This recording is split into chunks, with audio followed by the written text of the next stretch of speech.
Lembaga Penyiaran Publik Lokal, Radio Publik Kabupaten Sragen, Buana Asri FM 94,7 MHz, saluran informasi. Selamat siang Mitra Bude dan saudara pendengar, salam jumpa dalam acara Live Dialog Interaktif Halo DPRD dari 94,7 Buana Asri FM Radio Publik Kabupaten Sragen, saya Rara Anggita. Halo DPRD, untuk edisi hari ini Jumat 11 Februari 2022 akan membahas tema mengenai pentingnya pangan bagi pembangunan nasional bersama Dewan Perwakilan Rakyat Daerah DPRD Provinsi Jawa Tengah. Dan hadir bersama kami untuk hari ini yang pertama adalah Ketua Komisi B Bidang Perekonomian DPRD Provinsi Jawa Tengah, Bapak Haji Sumanto SH. Yang kedua, Wakil Ketua Komisi D Bidang Pembangunan DPRD Provinsi Jawa Tengah, Bapak Haji Hadi Santoso ST.MSI. Anggota Komisi B Bidang Perekonomian DPRD Provinsi Jawa Tengah, Bapak Haji Mukafi Fadli SAG ST. Dan yang keempat adalah anggota Komisi D Bidang Pembangunan DPRD Provinsi Jawa Tengah, Untung Wibowo Sukowati. Mitra Buana dan saudara pendengar, Anda juga dapat bergabung bersama kami melalui SMS dan juga WhatsApp di 082133950947. Anda juga bisa menyimak Halo DPRD edisi hari ini melalui live streaming kami di buanaasrisragen.co.id, dan acara ini juga live IG di LPPL Buana Asri Sragen. Baik, tema kita Bapak-bapak narasumber hari ini adalah pentingnya pangan bagi pembangunan nasional. Nah, sebelum kita bahas, saya pengen menyapa dulu karena udah lama nggak ketemu ini ya. Udah setahun. Iya. Ketua Komisi B DPRD Provinsi Jawa Tengah Bapak Haji Sumanto SH. Apa kabar Pak Manto? Alhamdulillah Mbak Rara, sehat selalu, seger waras. Lama nggak jumpa, pegel-pegel jadinya. Karena banyak mager atau banyak gerak ini Pak? Ya, banyak di rumah aja. Di rumah aja. Ya, baik, selanjutnya Wakil Ketua Komisi D DPRD Provinsi Jawa Tengah Pak Hadi. Apa kabar? Sehat Mbak Rara, sehat mendengar Buana Asri Sragen. Alhamdulillah. Nah, ini kali ini ketemu lagi nih Pak Mukafi, anggota Komisi B DPRD Provinsi Jawa Tengah. Apa kabar Pak Mukafi? Alhamdulillah baik Mbak Rara. Ya, hari ini tidak lagi sebatang kara Pak. Alhamdulillah, ini ada sparring partnernya ini. Oh iya betul. Kemudian ada Pak Untung Wibowo Sukowati, anggota Komisi D DPRD Provinsi Jawa Tengah. Apa kabar? Selamat siang Pak Bowo. Siang apa pagi Mbak? Pagi menjelang siang. Sehat-sehat Mbak Rara, alhamdulillah. Amin. Mendengar Buana Asri. Assalamualaikum warahmatullahi wabarakatuh. Waalaikumsalam warahmatullahi wabarakatuh. Pentingnya pangan bagi pembangunan nasional. Nah, ini kalau masalah pangan ke bidang perekonomian dulu nih Pak Manto. Nah, bagaimana nih? Mengapa sih Pak pangan ini berperan penting bagi pembangunan nasional Pak Manto? Monggo. Ya, terima kasih. Jadi tema hari ini masalah pangan. Masalah pangan. Pangan itu sudah dicanangkan dulu pada waktu Bung Karno meresmikan Fakultas Pertanian UI tahun 27 April tahun 52 yang sekarang menjadi IPB, Institut Pertanian Bogor. Ini sudah disampaikan bahwa pangan itu adalah mati hidupnya sebuah bangsa. Pada waktu itu memang paceklik Indonesia, kemudian ada yang makan bonggol pisang dan sebagainya itu, maka dicananglah Presiden suruh memberikan peletaan batu pertama pembangunan Fakultas Pertanian UI yang sekarang jadi IPB itu. Jadi sistem memang sejak dulu sudah diwanti-wanti bahwa pemuda-pemuda ini ke depan ini harus fokus di bidang pertanian. Sudah impor beras waktu itu sudah. Karena kebutuhan beras pada waktu itu dengan penduduk 75 juta. Itu kebutuhannya per orang pada waktu itu adalah 85 kilogram per tahun. Padahal kebutuhan kita waktu itu beras kita bisa hanya mencapai 5 juta. 5 juta ton.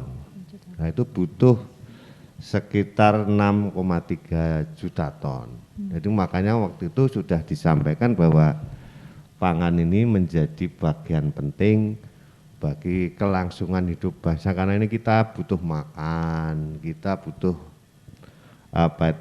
energi untuk mengasupi gizi, sehingga perlu ditingkatkan produktivitas beras pada waktu itu. Dan sampai sekarang belum pernah swasembada pada tahun 80-an 3, itu zaman dulu. Setelah itu terus, sehingga negara ini seharusnya fokus ke bidang pertanian, khususnya produksi pangan beras. Itu harus kita lakukan, karena ini menyangkut dengan perut ya, butuh energi, butuh tumbuh, butuh cukup gizinya supaya cerdas. Sehingga utamanya itu adalah pembangunan di bidang pangan. Negara-negara maju sekarang sudah pangannya maju, mesti negaranya maju. Di mana-mana begitu.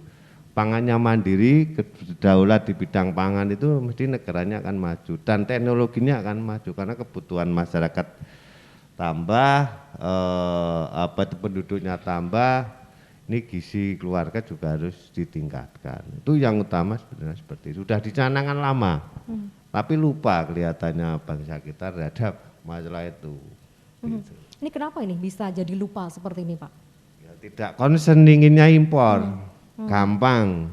Nah, ini juga harus ditata mulai sekarang. Kalau tidak kembali ke masalah pangan, masalah pertanian, kita akan di tahun-tahun yang akan tergantung pada negara lain. Kalau negara lain mereka butuh juga kekurangan, kita juga bisa kelaparan gara-gara kita tidak mencukupi kebutuhan kita sendiri, karena dari segi geografis kita negara tropis, dari segi tanah kita subur, kita terlena dengan bahwa kita tanahnya subur sehingga mesti hasilnya baik, tapi masih impor. Bahkan berapa itu buah yang sampean beli di pinggir-pinggir jalan itu, Mbak, Ya, betul. apel, pir dan sebagainya itu impor kabeh loh. Ya, dan enggak enak sebetulnya. Kemarin Pak Bowo ini saya kenalkan dengan namanya buah kepel. Sampean udah makan belum? Belum, Pak. Wah, Pak Bowo juga belum. Rasanya enak. udah. Jadi dia kebingungan, rasanya enak. Ya, itu buah langka. Nah, itu harus kembali ke situ. Wong itu yang dijual pinggir jalan buah-buah itu dari negara asalnya berapa hari, kemudian ditengkulak, kemudian pengecer, sampai simpan di rumah itu. Apel yang merah itu apel Washington itu seminggu 2 minggu enggak apa-apa loh. Berarti kan ada pengawetnya. Nah, makanya kembali ke buah-buah lokal kita menanam, gitu loh, Mbak. Gini, padahal nih negara kita seperti lagunya Kus Plus tuh ya, Pak ya, Iya. Nusantara gitu kan, Iya. nah, itu kolam susu dan lain sebagainya ini. Iya. Ini kenapa nggak bisa swasembada gitu ya? Hanya Ya di tahun kita harus 80-an. konsen, Nah, kurang harus itu berarti dimulai ya? dengan konsen. Seperti Pak Jokowi konsen buat jalan tol, itu harus dirampungkan. Itu canangannya dulu kan lama. Nah, sekarang Pak Jokowi harus ada konsen terhadap produk itu, terhadap apa yang dikerjakan. Kita ngerjakan macam-macam ya, masalah pangan ini yang harus dikerjakan. Itu waktu dulu, apalagi sekarang nih, kalau sekarang anak-anak udah milenial nih, semakin ditinggalkan atau seperti apa sih Pak nanti pertanian ini? Ya, makanya kita harus sampaikan terus, karena kita mungkin sudah tua, ya itu harus mileniumnya ya. Tua-tua tapi kan masih rada muda. Nah ini muda-muda pada tua malah.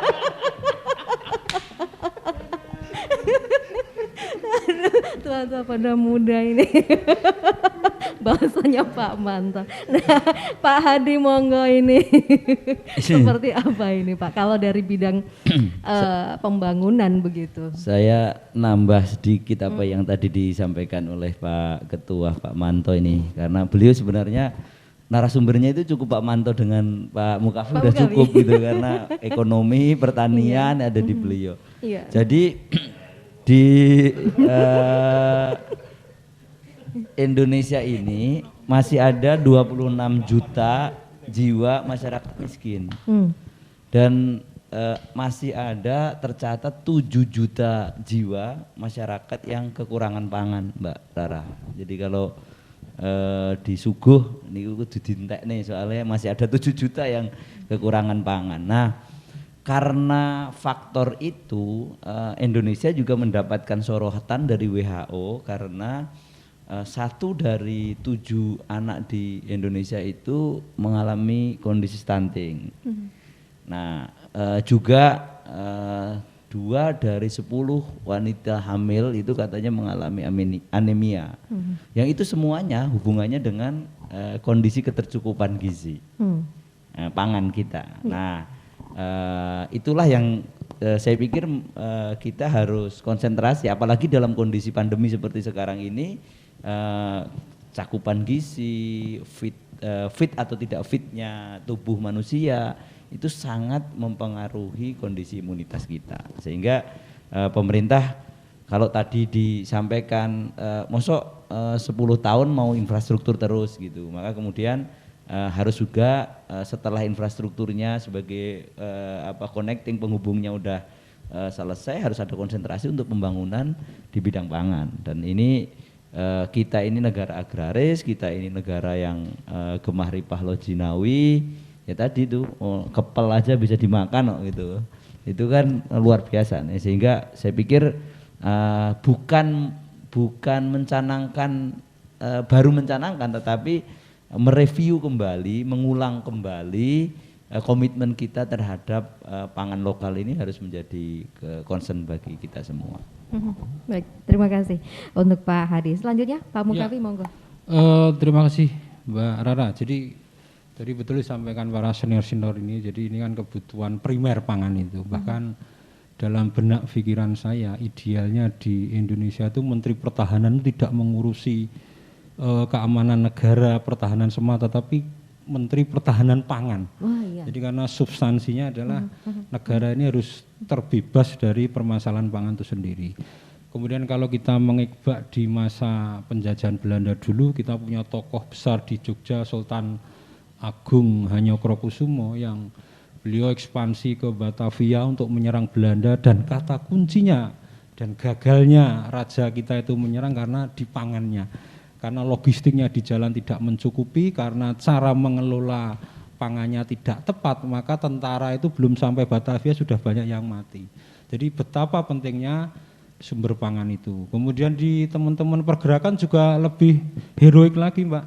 Diskusi tanpa konsumsi itu anarki. Jadi betapa pentingnya pangan gitu loh. Jadi ini Mas Hadi ini yang ahli pergerakan.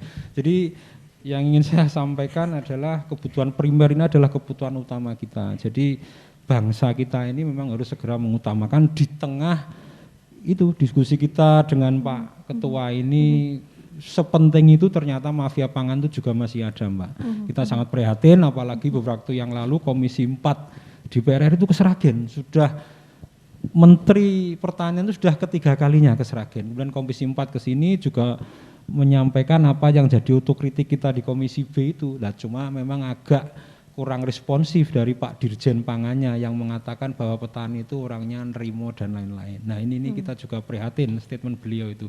Tapi sekali lagi yang ingin saya sampaikan adalah ya negara ini mulai detik ini memang harus serius mengurusi pangan, sehingga cita-cita sembada, cita-cita besar luhur bangsa ini bahwa pangan itu harus selesai dulu.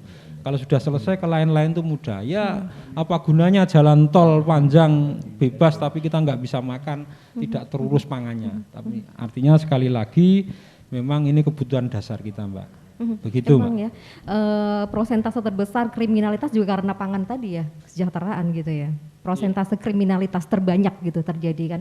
Ini berarti memang ketahanan juga memang harus ke pangan juga ya Pak ya. Betul sekali. Jadi kebutuhan primer, kemudian sekunder, tersier. Primer dengan pangan itu luar biasa pentingnya. Apalagi papan, kemudian sandang itu kan primer tapi kelas 2-3. Kebutuhan pangan ini ya betul sekali, Mbak. Jadi banyak kasus di beberapa daerah itu ya sesungguhnya ketika orang membela diri dalam kegiatan apapun selalu ini urusan weteng. Nah, konteks urusan weteng ini kan selalu adalah ujungnya bagaimana kita mengelola pangan yang baik gitu loh, agar tersubsidi, terdistribusi ke masyarakat dengan tepat. begitu Iya. Mbak. Ini berarti yang satu Rara tangkap tadi, diskusi tanpa konsumsi anarki. Nanti silakan dinikmati Pak.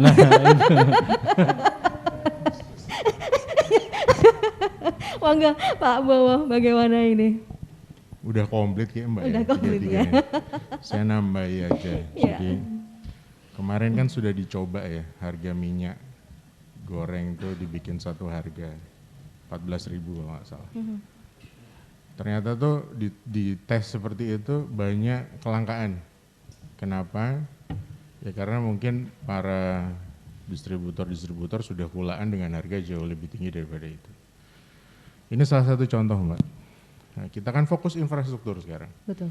Saya rasa ke depan Pak Jokowi juga sudah mulai mencanangkan dengan banyaknya embung-embung, banyaknya bendungan-bendungan yang memang itu ditujukan untuk ke depan ketahanan pangan kita. Ini nggak bisa secara sepihak.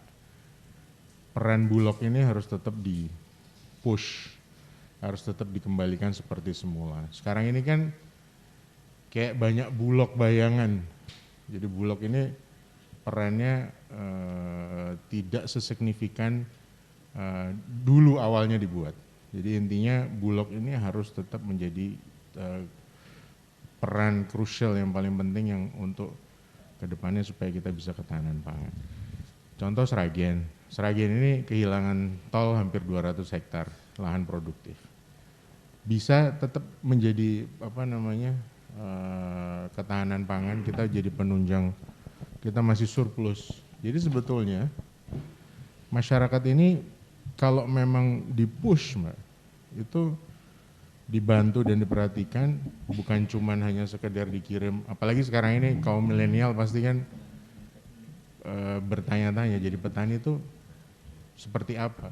Nah kalau dari pemerintah nggak bisa menjamin harga, contoh saat panen raya terus harga jatuh, itu kan orang jadi nggak tertarik, ngapain sih jadi petani, udah capek-capek, panas dan lain-lain, terus kok nanti hasilnya tidak signifikan, malah kadang-kadang rugi, apalagi sekarang banyak, kalau di Sragen ini kan banyak hama-hama tikus dan lain-lain kemarin. Jadi intinya kembalikan peran Bulog, dan tentunya kami di Komisi D kayaknya sudah cukup banyak ya Pak Adi, miliaran membantu embung-embung di Sragen ini untuk direvitalisasi, dan jalan usaha tani. Jalan usaha tani juga banyak yang kita bantu bersama-sama. Jadi kita kolaborasi antara Komisi D sama Komisi B.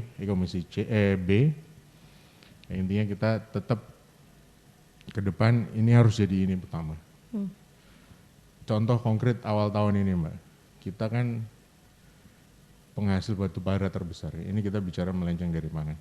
Kita stop ekspor, semua protes. Jepang protes dan lain-lain protes. Bayangkan kalau umpamanya kita bisa swasembada nanti suatu saat, terus sudah surplus, terus kita bisa sampai ekspor ke negara lain, kan suatu hal yang luar biasa. Dan gak usah muluk-muluk, satu aja dulu, padi umpamanya, gak usah yang lain-lain dan lain-lain segala macam. Gitu, maksud saya ya kita harus tetap concern, dan problem ini harus menjadi perhatian penuh, terutama Pak Manto itu sangat dengan masalah pupuk ya Pak Manto ya. Nah ini. Jadi sudah sampai ke tingkat nasional protes, tapi belum ada hasil ya Pak Manto ya, belum ada hasil. Itu Mbak. Iya, baik. Nih. Betul nih. Mancing Komisi B untuk bicara lebih lanjut. Iya, memang kalau untuk membangun kembali pertanian begitu, ini biayanya tuh nggak murah gitu ya. Banyak hal atau banyak persiapannya, banyak biaya yang dikeluarkan, dan salah satunya adalah pupuk. Nah, terima kasih. Ini seperti apa nih? Sekarang kan pupuk juga katanya masih langka juga, susah untuk dapat pupuk Pak. Pupuk bawang.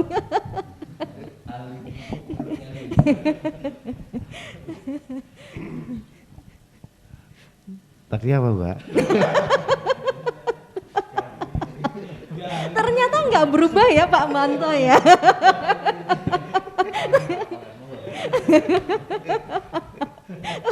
Ini mengenai persiapan untuk menuju ke swasembada pangan tadi, dan salah satunya memang padi, beras begitu. Untuk menuju ke sana kan banyak persiapannya, tidak murah juga biayanya. Salah satu faktornya adalah pupuk tadi gitu ya. Kalau petani kan biasanya butuh pupuk, ada pengairan juga gitu. Ini seperti apa nih Pak? Ya, pupuk urea ini sekarang kita sudah ketergantungan petani kita. Dulu itu kesalahan juga terletak di pemerintah, di sekitar tahun 80-an, 70-an lah. Itu pemerintah, petani kita sebetulnya nggak butuh pupuk urea.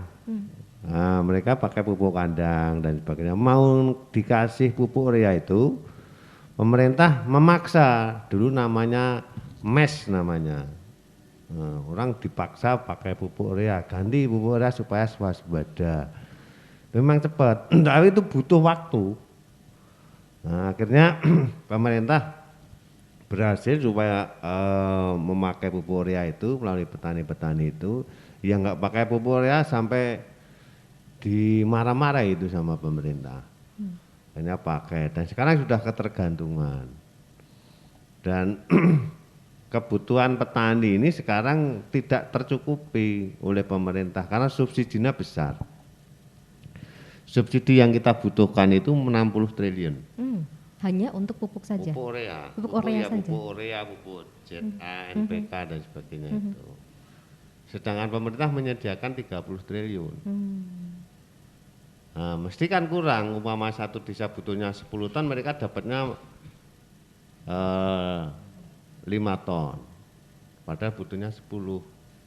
Makanya banyak yang pupuk langka dan sebagainya memang kurang jatahnya, supaya pemerintah berharap kembali ke pupuk organik. Nah, gitu.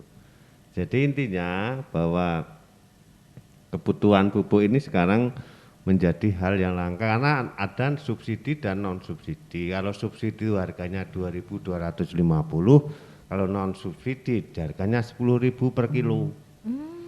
Nah, akhirnya kembali ke situ sehingga petani rugi. Maka dari itu jalan satu-satunya pemerintah itu harus menaikkan harga gabah.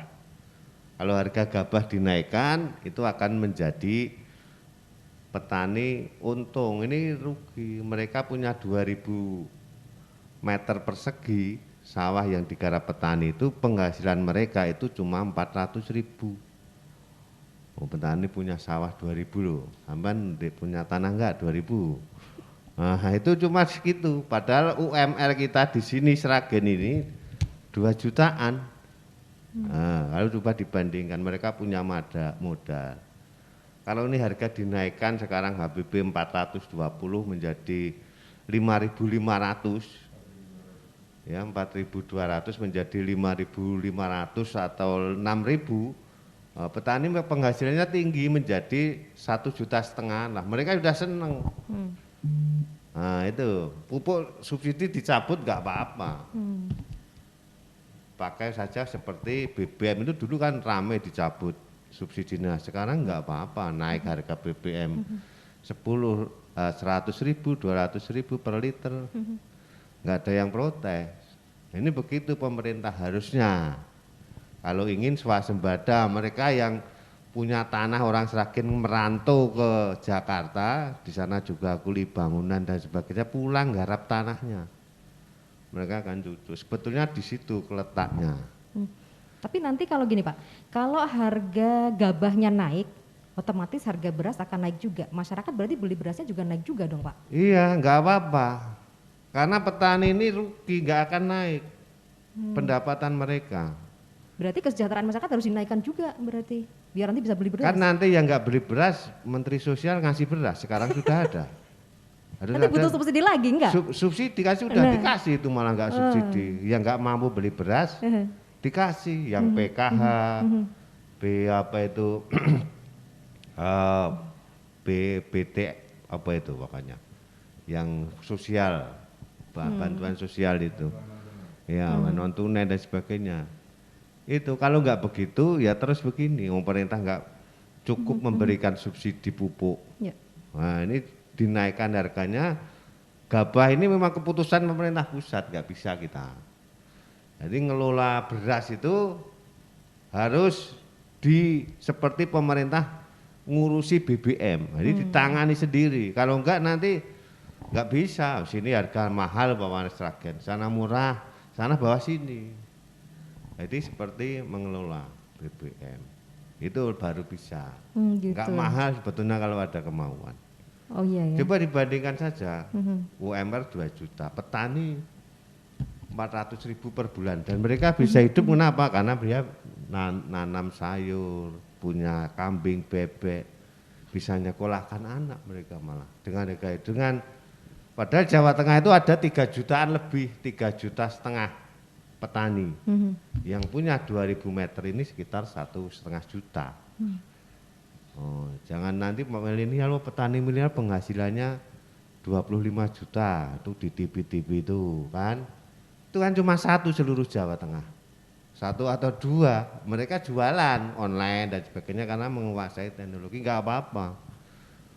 Itu. Jadi intinya pemerintah harus punya kebijakan yang revolusioner, tapi tidak seperti dirjennya Pak Sopo isu. Dirjen pangan itu. Oh, petani itu harus nerima penghasilannya. Karena ya segitu dari dulu segitu, ini namanya orang nggak bekerja. Iya. Kan begitu toh. Nah, harus punya inovasi. Gitu.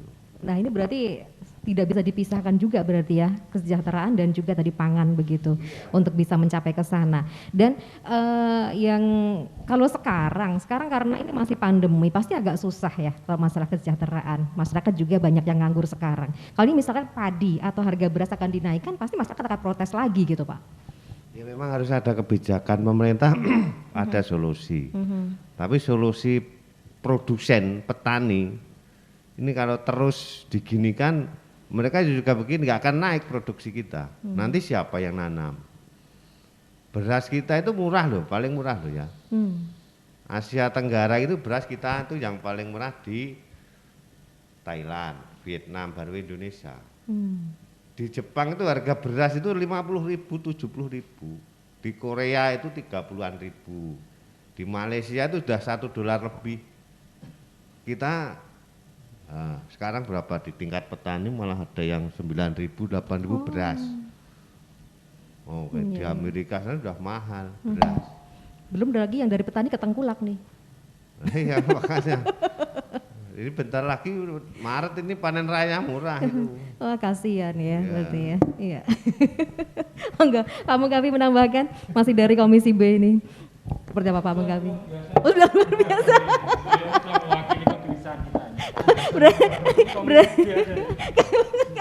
Dilempar ke Pak Hadi. Baik, Pak Hadi seperti apa ini? Jadi akhirnya juga akan menambah permasalahan baru begitu ya nanti untuk masyarakat ini. Monggo Pak. Jadi Pak Manto ini kan memang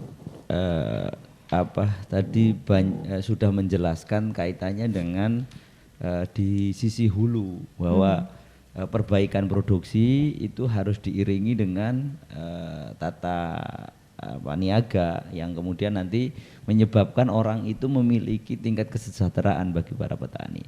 Sebenarnya kalau dilihat dari situ secara sederhana saja memang kita bisa melihat kok Mbak bahwa di Indonesia itu apalagi di Jawa Tengah itu hampir seluruh kebutuhan pangan yang dihasilkan dari pertanian itu kita surplus kecuali delay ya karena delay memang posisinya bukan merupakan tanaman tropis yang seharusnya memerlukan rekayasa khusus.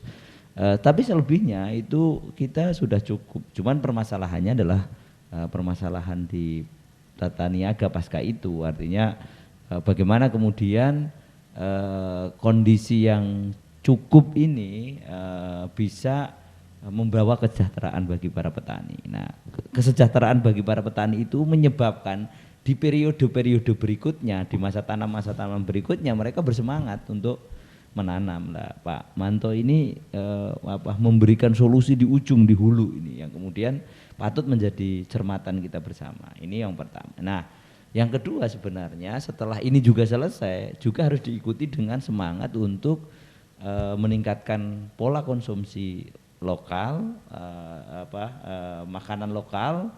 Jadi beberapa waktu kita berdiskusi misalkan di tempatnya Pak Manto di Tawangmangu sana itu di pinggir-pinggir pasar Tawangmangu itu kalau hari-hari tertentu ada orang bongkaran apa itu namanya wortel, kol dan sebagainya, bukan ngambil tapi bongkar.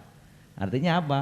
Ada intervensi-intervensi produk-produk apa namanya bawang putih, bawang merah yang kemudian didatangkan secara ekspor, yang kemudian masuk untuk kemudian menggerus harga petani-petani lokal, dan ini juga harus kita bantu pemerintah dengan meningkatkan pola kesadaran konsumsi pangan lokal yang harus kemudian kita pakai bersama-sama. Ini yang penting bagi kita bersama-sama sehingga seimbang, artinya produksi naik, kita juga bisa mengkonsumsi itu agar jangan sampai kemudian kita menemukan teh terenak kali gua itu ya harus sampai di Prancis, harus sampai di Belanda karena dijualnya di sana, di Indonesia nggak ada yang boleh mengkonsumsi. Ini kan juga paradok bagi dunia pertanian kita.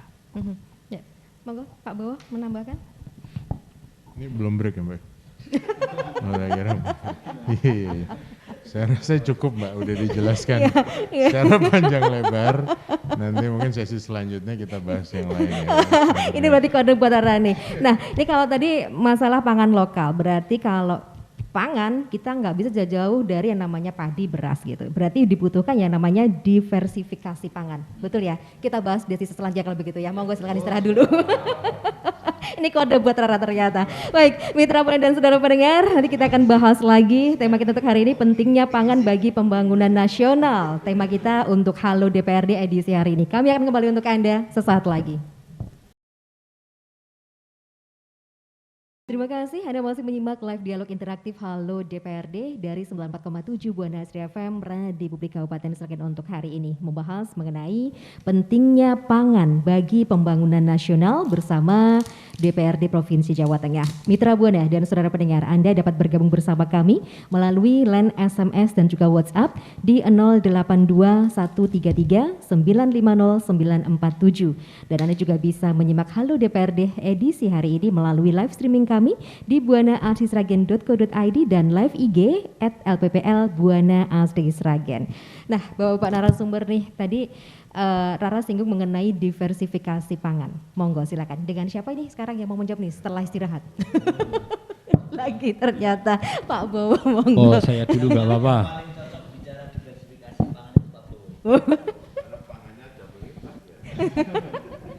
Badannya besar. Sebenarnya tinggal percaya diri atau enggak Mbak, mau diversifikasi itu. Saya pernah beberapa kali nyoba nanam bawang di beberapa musim. Ya pastilah ada saat panennya bagus ya luar biasa, pada saat enggak ya memang tidak ini. Jadi sebetulnya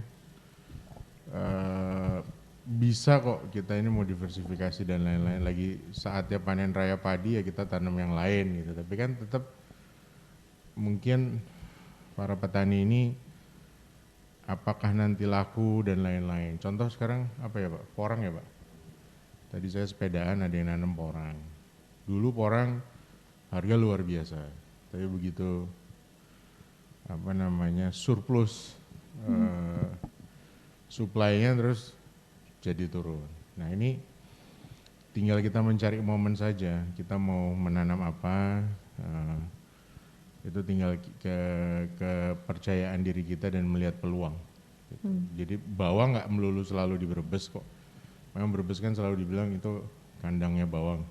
Tapi beberapa kali saya di sini menanam bawang juga oke, meskipun memang secara nominal modal awalnya memang lebih besar daripada kita nanam padi.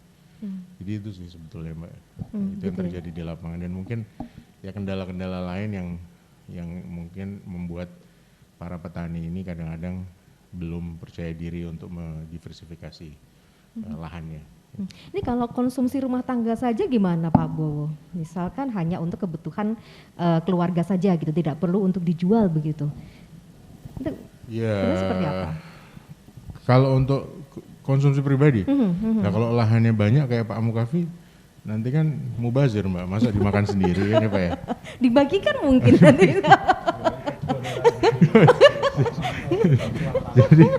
Jadi kalau Takur. Bantuan sana. saya kan dulu kan ada gerabah ya Mbak ya, rumah gerabah itu sampai sekarang juga masih ada sih, cuma gerabah sekarang kayaknya buat pecah belah ya. Kalau dulu kan gerabah itu buat nanam padi, apa nyimpen stok. Nah sebenarnya nyimpen stok itu kan hukum ekonomi juga, nyimpen stok. Nanti pada saat harga padi bagus baru dia dijual. Nah itu ditiru oleh para pengusaha-pengusaha beras sekarang kan, disimpan, dikeringkan, diawetkan bukan berarti pakai bahan pengawet, diawetkan, terus nanti pada saat bagus dilepas. Oh gitu. Kalau sekarang kan kita cenderung yang laku ini sekarang ya tanam sebanyak-banyaknya, dikeluarkan sebanyak-banyaknya. Kalaupun ya itu yang terjadi seperti sekarang ini Mbak. Jadi kayak latah ikut-ikutan gitu. Latah nanam apa lagi nanti untuk kecantikan, untuk kosmetik, tanaman ini bagus, semuanya menanam. Meskipun itu nggak salah. Dulu kayak ada jarak dan lain-lain itu kan tanaman yang bisa untuk biodiesel dan lain-lain, ternyata nggak semudah itu. Dan kalau untuk urusan pribadi, konsumsi pangan di rumah ya pasti lebih dari cukup. Gitu. Tapi kan sekarang kan ada itu kelompok wanita tani itu, ibu-ibu yang tanaman hidup, apotek hidup di depan rumahnya masing-masing. Ada terong, ada ikan. Diversifikasi kan tuh nggak perlu melulu pertanian Mbak, peternakan juga bisa, melihara bebek dan lain-lain. Gitu. Kemarin kita minta bantuan ke provinsi, proposalnya sapi keluarnya bebek.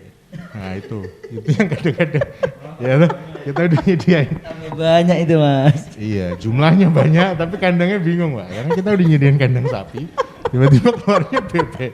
Nah, ini miss-nya di mana itu kalau begitu? ini mungkin salah baca, S sama B. Tapi kan jauh Pak, sapi sama bebek. Itu yang kejadian sekarang. Jadi sebenarnya kalau bantuan dari pemerintah banyak Mbak, lele, bibit nila, terus kemarin bebek ada yang dapat beberapa bantuan 500, sapi juga ada.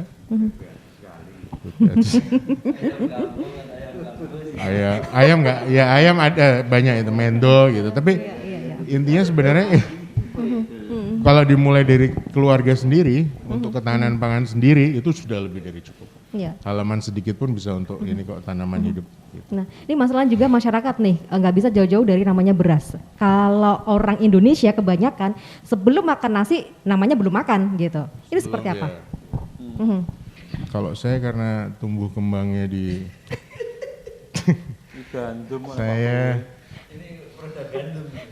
saya tergantung sih Mbak. Gitu. Kalau arem-arem ya beras ya itu ya sama ya. Kalau beras jadi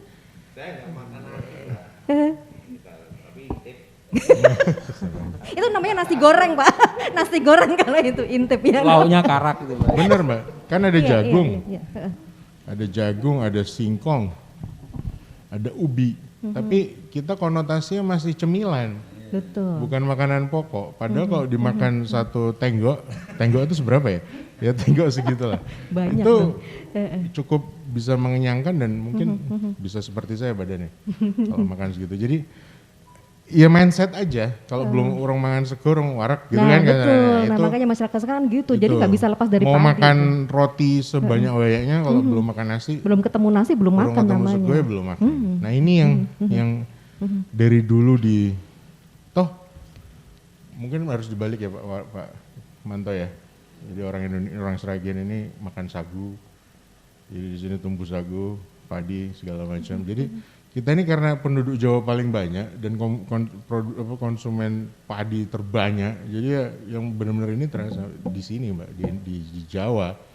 Gitu. Kalau di luar Jawa kan ada jagung, yang makan jagung ada papada itu sagu gitu. Jadi sebenarnya tinggal kita aja adanya apa dan kreativitas kita untuk mendiversifikasi pertanian dan atau peternakan itu tadi. Padahal sumber karbo kan juga banyak ya, ada singkong. Banyak sekali Mbak. Apa namanya? Kalau gandum kan kita harus import, kalau bisa jangan gandum lah. Kalau bisa kita import yang benar-benar tanaman lokal. Kita konsumsi tanaman lokal. Baik, Pak Mukafik ini udah siap nih, pegang mic ya, mau menambahkan. Sejak tadi memang pegang Mbak ini.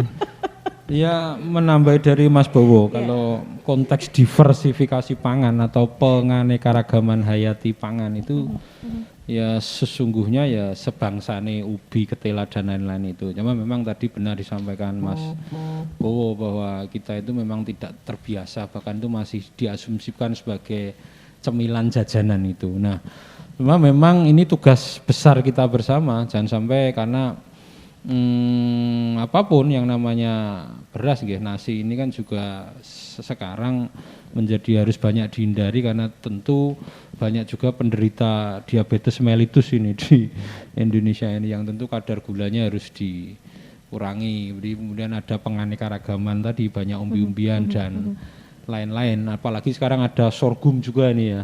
Jadi tentu penganekaragaman ini memang jadi tugas besar kita gitu karena faktanya memang di negara-negara Asia Tenggara itu masih terus mengandalkan beras, nasi, padi dalam hal ini. Tetapi di negara Eropa, nah apakah lantas kemudian ada korelasi kecerdasan orang-orang Eropa di negara-negara maju yang tidak mengkonsumsi nasi itu kemudian berbanding lurus dengan cara konsumsi pangannya? Ini yang belum ada jurnal atau penelitian. Cuma memang ya tugas kita bersama Mbak ini bagaimana penganekaragaman itu benar terjadi. Apalagi kalau saya boleh mengambil istilahnya Pak Manto, Ketua Komisi B yang ahli pangan ini.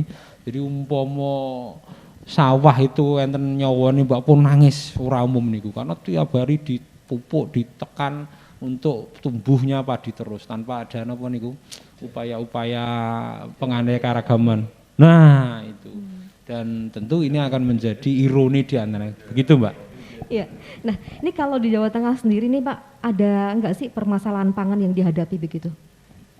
Ya, permasalahan pangan itu dua sisi terus akan menggelayuti kita Mbak, jadi masalah dari sisi kuantitas dan sisi kualitas. Jadi kualitas kita itu, padi kita itu ya masih pada posisi yang tidak aman ya, tentu karena kandungan-kandungan apa itu Mbak, penyemprotan yang itu banyak pestisida itu yang tinggi, kemudian dari sisi kualitas juga. Nah memang ada banyak jurnal penelitian yang beras organik misalnya, tetapi hari ini pun beras organik itu booming Mbak, rame ketika orang rame-rame kemudian ya akhirnya harganya jatuh lagi dan ora cucuk Mbak istilah Jawanya, karena betapa sulitnya mengelola padi organik meskipun secara pendekatan kesehatan medis itu luar biasa lebih sehat gitu ya. Tapi tentu masyarakat ya lebih berhitung ekonomisnya cepat, kemudian cepat menghasilkan dan segera cepat bisa dikonsumsi. Itu problem besar kita di kualitas dan kuantitas Jawa Tengah. Kalau Pak Manto gimana nih Pak? Permasalahannya apa nih Pak di Jawa Tengah Pak? Jawa Tengah itu lumbung pangan nasional. Kalau beras kita itu nomor 2 setelah Jawa Timur, penghasil beras terbanyak seluruh Indonesia. Kadang kita nomor 1, kadang nomor 2. Kemudian kalau masalah ternak kita juga bersaing dengan Jawa Barat dan Jawa Timur. Penghasil sapi, kambing dan sebagainya, telur, buras, ayam gitu. Jadi kalau dari segi penghasil makanan, kita Jawa Tengah masih oke, masih surplus lah, karena memberikan kontribusi terhadap penghasilan beras nasional, kadang nomor 1, kadang nomor 2. Yang jadi masalah ini kan bagaimana dengan petani itu, bagaimana dengan peternak.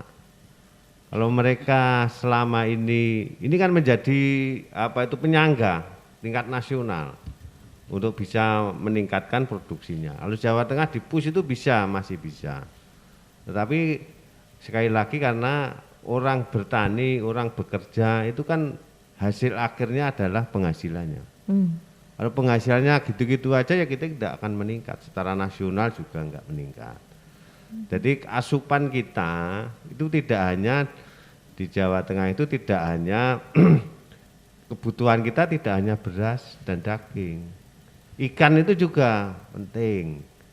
Karena di Solo Raya ini angka konsumsi ikan itu paling rendah di Jawa Tengah. Oh. Kita itu 28, saya itu 28,5 kilogram per tahun per kapita per tahun. Jadi jenengan itu dihitung nu mangan ikan itu cuma 28 kilo. Nek tingkat Jawa Tengah keseluruhan itu 39 kilo. Tingkat nasional konsumsi ikan itu sudah meningkat menjadi 55,2 kilogram. Nah ini yang harus kita tingkatkan di situ karena di Indonesia itu 2/5-nya daratan, 3/5-nya adalah lautan. Jadi potensi makanan yang paling besar itu, dan ikan itu dikonsumsi tiap hari enggak menyebabkan kolesterol. Kalau yang lain kan kolesterol. Jadi potensi ikan itu menjadi bagian dari untuk mencerdaskan bangsa kita, ikan itu. Nah, kalau Mbak anak-anaknya itu tiap hari harus dikasih ikan. Sehari 1 on lah itu. Itu nanti anaknya akan cerdas kan mengandung omega gitu. Itu kira-kira begitu. Yang lain dulu Pak, saya terus terangkan. Aduh nih. Udahlah, karena ke Pak Hadi nih ya. Tanya. Tadi Pak Hadi membahas mengenai stunting begitu. Nah, kembali ke kasus stunting nih, kita bahas kembali. Kalau di Jawa Tengah nih kasusnya seperti apa sih Pak? Masih tinggi stunting ini?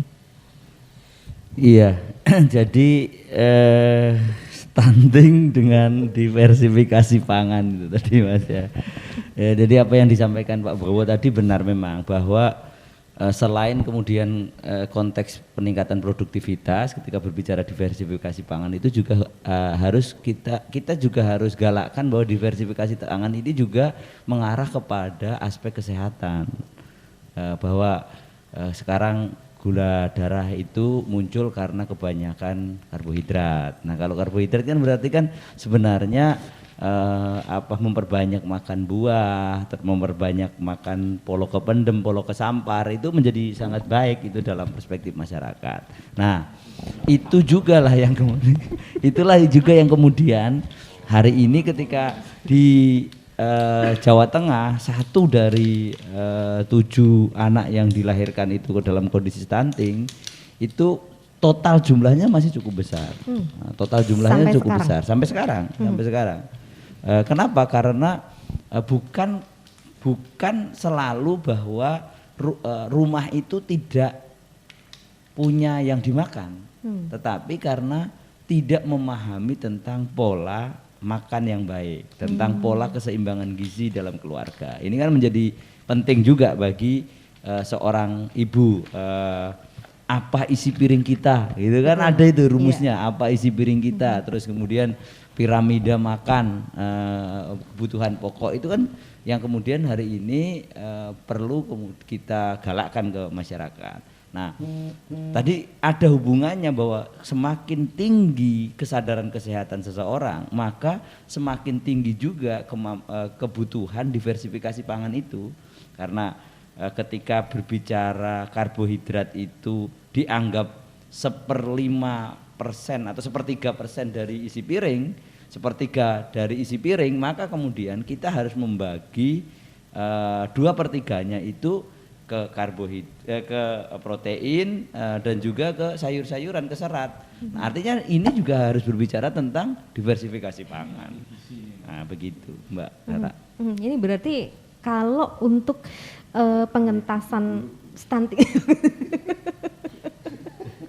jadi lupa nih pertanyaannya apa ini. Ya baik, kembali masih ke stunting ya Pak ya. Ini kalau jadi masalah klasik dari dulu nggak selesai-selesai, ini sebenarnya harusnya seperti apa sih gitu, agar stunting ini segera terselesaikan gitu. Padahal sudah tahun 2022 loh gitu, maksudnya masih ada anak yang stunting juga gitu. Iya betul, iya betul. Karena memang stunting ini bukan hanya berhubungan dengan ketersediaan pangan, tapi juga terkait dengan well educated. Apalagi kemudian sekarang tingkat ekonominya lagi dalam kondisi sulit, ibu-ibunya dipaksa untuk kemudian keluar rumah untuk bekerja, misalkan ke pabrik yang harus di pressure waktunya, timing waktunya harus dari jam A ke jam B, harus ada di pabrik. kesadaran untuk ketika dititipkan dengan pembantu, rewang atau babysitter atau apa itu, ketika kemudian dititipkannya itu tanpa kemudian ada edukasi, yang diedukasinya emak-emaknya, ibu-ibunya. Ternyata ibu-ibunya pergi bekerja, yang memberi asupan konsumsinya orang lain, yang padahal orang lain ini tidak mendapatkan edukasi. Nah, artinya tingkat kecerdasan, tingkat pendidikan, tingkat pemahaman bagi ibu-ibu, bagi masyarakat menjadi penting. Nah, apalagi 2 tahun ini namanya Posyandu, Posbindu, namanya pertemuan ibu-ibu PKK itu tidak pernah ada lagi, sehingga mengupgrade kembali bahwa yuk ini anaknya ditimbang, lingkar lengan kanannya diukur, itu sekarang kan tidak pernah dilaksanakan hampir selama 2 tahun ini ya. Ini yang kemudian harus kita sadarkan kepada masyarakat. Jadi pola tanam diikuti dengan pola edukasi agar kemudian tadi diversifikasi pangan itu dari hulu sampai hilir benar-benar terrealisasi. Gitu. Masih lama nggak sih Pak kasus stunting bisa diselesaikan? Harusnya enggak. Harusnya enggak ya? Harusnya enggak. Atau kalau kemudian ini menjadi gerakan bersama, harusnya enggak. Bukan berarti kalau kemudian ada posyandu itu isinya itu apa jenenge bubur kacang hijau terus itu harusnya enggak kan, karena ternyata yang diperlukan untuk tumbuh itu protein hewani, misalkan telur, misalkan apa-apa tadi disampaikan, ada omega 3, ada apa tadi itu, ada ikan, salmon, teriyaki gitu. Ini juga harus diajarkan kepada Pak Manto agar ketika masuk ke warung steak itu harus mau gitu. Di warung steak tanya ini gimana caranya memasukkan nasinya gitu kan, repot ini kayak gini. Ya Pak Manto ya. Steaknya steak drum Pak.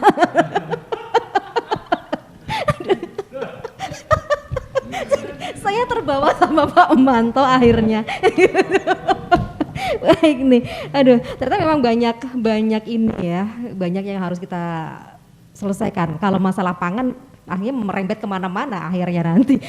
Cukup banyak. Baik, kita akan buka dulu yang sudah ikut bergabung di line SMS dan juga WhatsApp. Terima kasih untuk Anda yang sudah ikut bergabung di 082133954947. Rara baca satu persatu untuk yang sudah ikut bergabung. Nah, selamat pagi Mbak Rara dan juga Bapak narasumber. Saya Indra di Sragen. Masalah di Sragen sendiri masih tertinggi angka kemiskinannya. Malah Sragen termasuk tertinggi di Solo Raya, apalagi ditambah dengan adanya pandemi, kemungkinan Sragen dalam angka kemiskinan akan bertambah lagi. Masyarakat cenderung makan seadanya, tidak memikirkan yang bergizi atau tidaknya. Yang dipikirkan sekarang adalah mungkin yang penting bisa makan, bisa kenyang saja, begitu. Bagaimana dan apa program Bapak untuk meningkatkan daya pangan masyarakat agar bisa makan yang bergizi, juga membantu mengentaskan kemiskinan, khususnya di Sragen. Terima kasih. Ini karena di Sragen, Rara pengen ke Pak Mukafi aja deh, yang dari Komisi B, monggo Pak. Ini setelah saya idealnya Pak Bowo ini calon bupati kita, jadi harus ikut bertanggung jawab ini atasnya. Jadi gini Mbak, memang ya saya juga baca di media, kemudian kita apresiasi juga ketika Mbak Yuni bupati kita itu juga terperanjat, karena apapun pemerintah daerah sudah berusaha keras untuk mengentaskan kemiskinan di Sragen, dibikin satgas, dibikin upaya-upaya yang cukup signifikan gitu ya, agar kemiskinan itu semakin berkurang. Nah, cuma memang kemiskinan itu kadang kala tidak sekedar bisa diturunkan Pak, kadang malah bisa turun temurun, itu yang sering terjadi itu. Ini problem besar kita dan untuk segera bisa diantisipasi. Nah, kalau kita lihat selama ini ya, saya agak berbeda dengan statement Mas Hadi tadi ya, bahwa bagaimana mendiversifikasi makanan kemudian stunting. Kalau saya melihat sesungguhnya orang miskin itu memang masih ada. Jadi bukan pada kesalahan memilih menu, bagaimana memilih, menang menunya nggak ada kok dipilih. Karena memang adanya seperti itu. Kalau kita masuk ke daerah Jenar yang pelosok, kemudian di Gesi-Gesi yang pedalaman yang itu wilayah-wilayah berbatasan dengan hutan yang mereka tidak punya sawah, memang mereka makan apa adanya. Jadi saya juga punya saudara di Jawa Timur misalnya Ponorogo, kemudian yang hampir sekampung itu orangnya stunting semua, itu memang nyata adanya. Jadi kita tidak bisa menolak fakta itu. Kemudian di Gunung Kidul yang tiap hari orang masih makan apa itu Mbak? Tiwul, itu juga masih nyata adanya. Jadi sekarang juga masih ada. Meskipun sekarang kemudian diubah menjadi makanan yang elitis sekarang di pinggir jalan itu menjadi menu untuk oleh-oleh masyarakat. Yaitu bagaimana cara memaintain, mengemas menjadi makanan yang lebih added value, ada nilai jual tambahnya.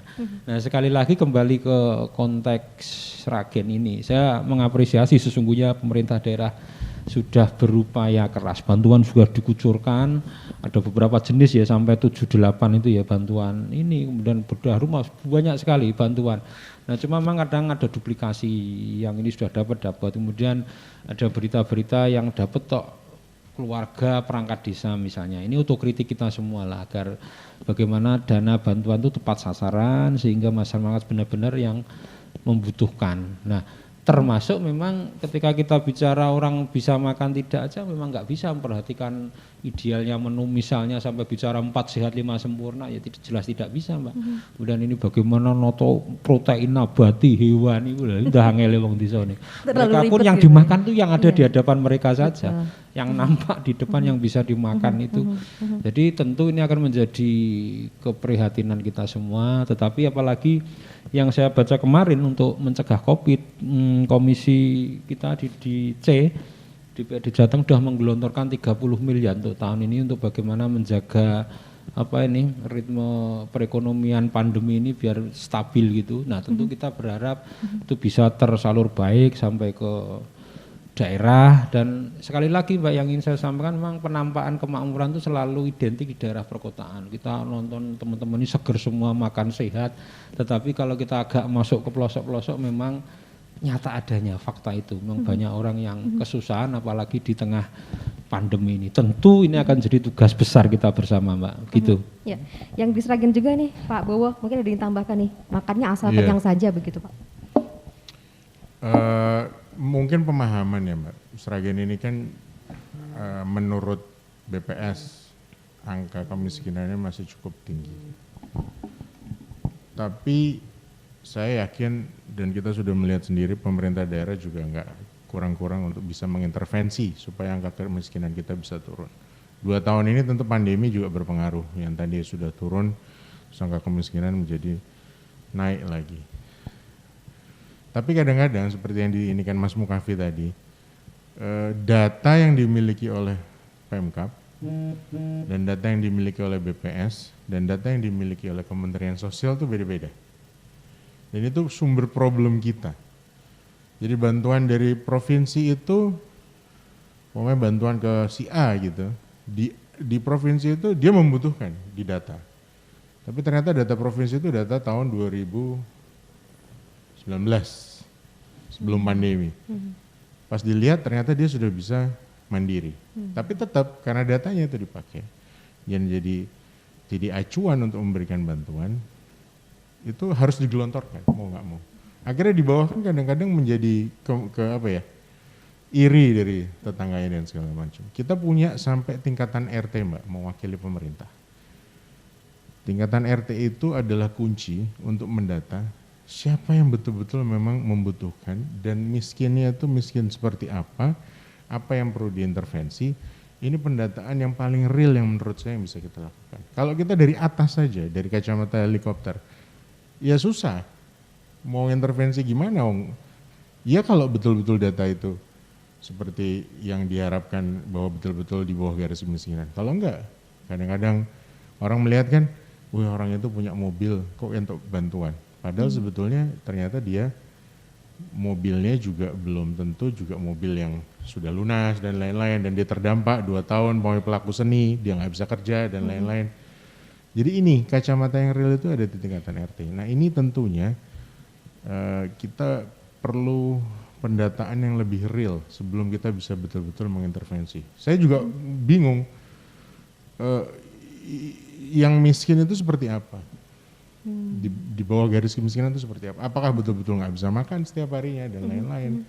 Itu tentunya kalau memang betul-betul ada yang seperti itu Mbak, gizi buruk ataupun stunting yang sangat ekstrim, saya yakin kita tetap rame-rame mengeroyok itu. Sekarang kan sudah ada media Mbak, ada radio, ada media sosial dan lain-lain. Itu sudah sebagai data awal kita bahwa di bawah ini benar-benar yang membutuhkan dan lain sebagainya. Tapi tentunya ada juga Mbak, Kadang-kadang saya nemukan oknum beberapa aparat di desa ya, ternyata di belakang rumahnya tuh ada yang betul-betul butuh bedah rumah. Saya minta datanya, jawabannya, alah bantuan biro toh paling 12 juta malah ngerepoti tonggone. Akhirnya nggak dapat bantuan rumah gara-gara memang tidak dikasih tahu ke kita bahwa di situ memang betul-betul butuh bantuan gitu. Jadi ini butuh semuanya tuh bergerak bersama, nggak bisa hanya sumber ini dari pemerintah daerah, maksud saya sumber pendataan, tapi betul-betul real sampai tingkatan RT yang betul-betul real siapa yang membutuhkan, ya itu harus dilaporkan segera. Karena kita sudah punya UPTPK, unit pelayanan kemiskinan dan lain-lain. Gitu. Itu juga menjadi PR kita bersama. Baik, terima kasih. Selanjutnya, selamat pagi Mbak Rara dan narasumber, saya Nova di Gemolong. Produk pangan seringkali langka, juga harga melambung tinggi di pasaran. Permasalahan ini sering terjadi di masyarakat dan terus berulang. Seperti kemarin harga minyak yang tinggi, mau goreng kerupuk aja susah. Sekarang ditambah harga bahan pokok sayuran juga ikut naik. Solusi apa yang bisa dirasakan masyarakat agar daya beli juga memenuhi, juga pemenuhan gizi bisa cepat teratasi? Terima kasih. Pak Manto, monggo silahkan. Seperti apa ini Pak? Kalau masalah minyak goreng, ini kan posisi sekarang pemerintah menyetarakan harga minyak goreng 14.000. Dan kalau 14.000 sekarang cari susah. Betul, langka. Langka, pedagang kemudian menjual pada waktu harga di 14.000 oleh pemerintah, pedagang kemudian distributor itu kulaannya sudah 20.000. Mereka nggak mau jual karena rugi. Nah, gitu loh. Sudah stok ada karena mereka rugi, belum ada solusi dari pemerintah kesenjangan harga, disparitas harga. Jadi 40.000 pada kulaannya ada yang 16, 17 bahkan 20.000. Mereka belum berani jual karena belum ada keterangan dari pemerintah itu. Akhirnya pemerintah melakukan operasi pasar dan sebagainya. Jadi permasalahannya di situ. Dari para tengkulak, para bakul pasar, nah sing mau rugi siapa? Mau aku kulaannya segini kok. Nah, akhirnya terjadi kelangkaan dan sebagainya. Ini masih diupayakan pemerintah bagaimana caranya memberikan subsidi pada bakul-bakul ini yang sudah kebacut kulaan, karena dulu kan harganya sampai ke 22.000 dan sebagainya. Ini penting, jadi bagi kita, pelajaran bagi kita itu sebetulnya kan orang sakit periksa ke dokter, kemudian dibilang kurangi gorengan ya, kan gitu kan biasanya. Berarti kerupuknya direbus saja? Lah iya, digoreng direbus, makanya jadi kita harus kerupuknya kurangi gorengan. Nah, makanya kita harus mulai belajar mengurangi itu. Tempe ya tempe dibacem kan gitu aja, tahu dibacem. Ya kita ya. Nah itu tuh, kalau kerupuk masih bisa diseblak ya Pak ya, dengan sebelah gitu. Kalau karak nggak bisa Pak. Nek sego goreng piye ngedadine? Nah itu. Nah itu mau jadi pelajaran kan kita kan. Orang-orang tua kan kurangi gorengan Mas Jadi kan gitu kan oleh bu dokternya. Itu. Makanya pelajaran bagi kita.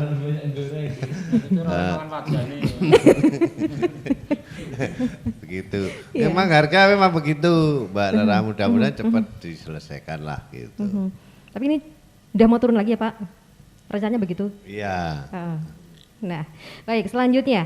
Selamat pagi, saya Rido Dipuro. Dari petani pun sekarang menjerit dengar harga pupuk subsidi langka. Kalaupun ada yang non subsidi, harganya tinggi, tidak sebanding dengan harga jual rendah produk petani di Tengkulak. Apalagi masalah hama tikus, juga masalah jebakan tikus listrik yang sudah banyak memakan korban di Sragen, belum ada solusi yang tepat bisa membantu mengatasi masalah tersebut. Sampai kemarin Menteri Pertanian datang langsung ke Sragen, produk pangan banyak yang gagal panen juga, banyak petani yang merugi. Apa bantuan untuk petani yang memproduksi pemenuhan produk pangan? Bagaimana dorongan agar bisa menjadi petani milenial? Terima kasih. Pak Manto lagi, monggo Pak.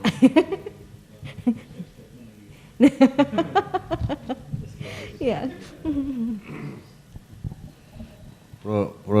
memang petani kita harus konsen di situ.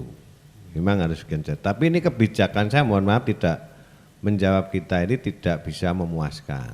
Karena masalah pertanian, pupuk dan sebagainya itu urusannya pusat. Pak Bowo, Bu Bupati, Pak Gubernur kan sudah ada jatah dari sana. Oh sekian, karena kekurangan sudah saya sampaikan. Butuhnya kita itu pada waktu zaman dulu Orde Baru kita beli pupuk di KUD itu setiap saat bisa. Itu pemerintah butuhin 60 triliun seluruh Indonesia untuk subsidi pupuk. Sekarang sudah dikurangi jadi 30 kan separuh. Makanya mereka harus mau nggak mau beli dengan harga non subsidi 10.000 tadi per kilo. Jadi kalau 1 hektar itu belinya ya hampir 2 jutaan untuk beli urea saja belum yang lain. Jadi produksi tinggi. Makanya kami menyampaikan bisanya kami memperjuangkan sampai ke Komisi 4. Kalau ini subsidi kan itu belum masalah subsidinya nanti penyalurannya. Baru harganya udah repot. Makanya itu dicabut harganya dinaikkan. Mau petani itu saya juga petani. Usah di bawah kalau mau panen sudah ditanduri bagus, mau panen tikus masuk. Di atas lagi nanti manuk emprit. Nah, memang gitu. Kalau pemerintah nggak konsen, kita memperjuangkan itu. Nek ditanya apa yang bisa dilakukan, ini kebijakan dari pemerintah. Karena dari pusat. Ya. Jadi kita perjuangan itu supaya itu petani yang penghasilannya suruh hitung itu Pak siapa tadi? Pak Ridho di Puro. Pak Ridho itu nanti dihitung penghasilannya gitu. Kita perjuangkan supaya naik dengan harga pembelian pemerintah HPP yang sekarang 4.200 bisa dinaikkan. Itu kalau pupuknya nggak pakai itu nggak bisa ya Pak ya? Bisa, tapi harus pakai organik. Kita kembali ke situ, kembali ke organik yang punya kambing, punya sapi itu diolah, itu bisa menggantikan pupuk urea itu. Sebetulnya dulu kita pakai itu, mbah-mbah kita itu pakai itu. Tapi kenapa petani nggak kembali ke situ ya kalau sudah Itu mahal. Oh gitu, tambah Iya, mahal yang itu? malah lebih mahal sekarang. Bukan bahannya, tetapi tenaga kerjanya yang mahal. Untuk memproses jadi Untuk itu. memproses, bawa ke tani, ke sawah itu mahal. Gitu. Nah, tapi itu ngirit sebetulnya kalau dilakukan dalam waktu